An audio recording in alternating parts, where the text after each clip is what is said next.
Black Eagle, that's right on Church I hear Street, the that's barn right. has a back room, I'm not sure. The barn, does it have a back room? Does the barn have a back room? Does Any anyone back know? rooms? Yeah. They do have a back. Thank you, Brian. Brian knows that.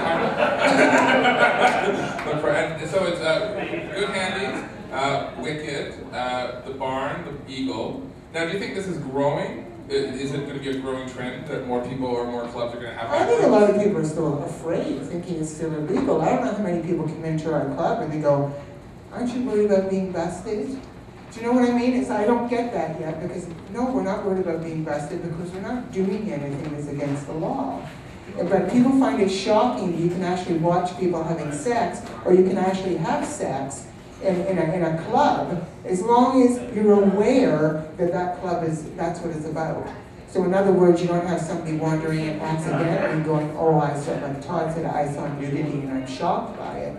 So the thing is, it is legal, but like Todd said, there is gray areas involved as well. There still is, because when it comes right down to it, nobody really knows the law, not even the law. And I prefer gray areas. I'm kind of scared of, like, if they do decide to regulate things. I mean, Put it in a box. Gray areas are good. I like gray areas. I don't know, some people don't, but I kind of like gray areas. They're a little bit scary, but not really. So do you think, I think things are going this way, but a third bathroom, because a lot of the nights that you do are trans nights and transsexual nights, and it's quite open.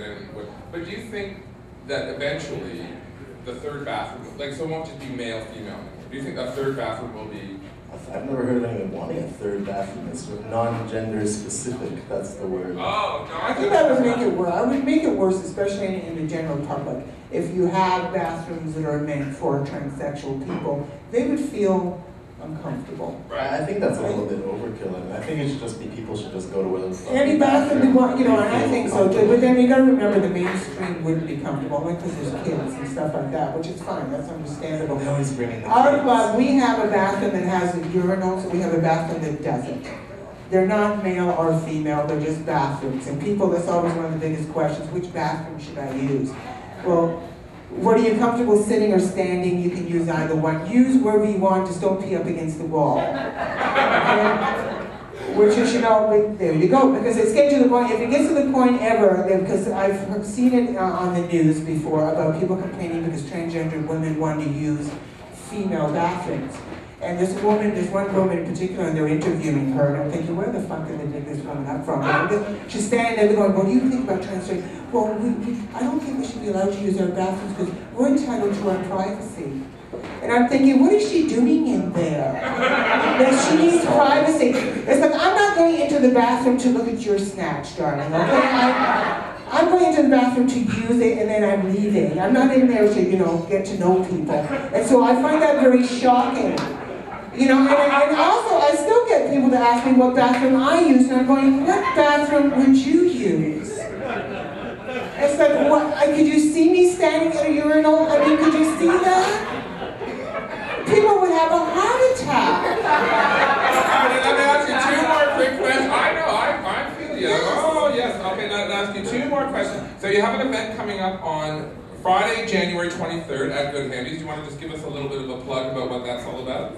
It's Mandy and my first homegrown fundraiser, so it's for ACT, and we are just doing a big night of lots of performers, but suddenly it's evolved. It started as a staff show, where the staff was just going to get drunk and pretend to perform, and then somehow now we have like all these Juno Award-winning singers and stuff. Just kind of got out of hand. And that's on Friday, January 23rd. It's a benefit for ACT. And how do people find you? 120. Goodhandys.com is the easiest. Goodhandys.com, and the address is 120 Church Street. It's right at the corner of Church and Richmond.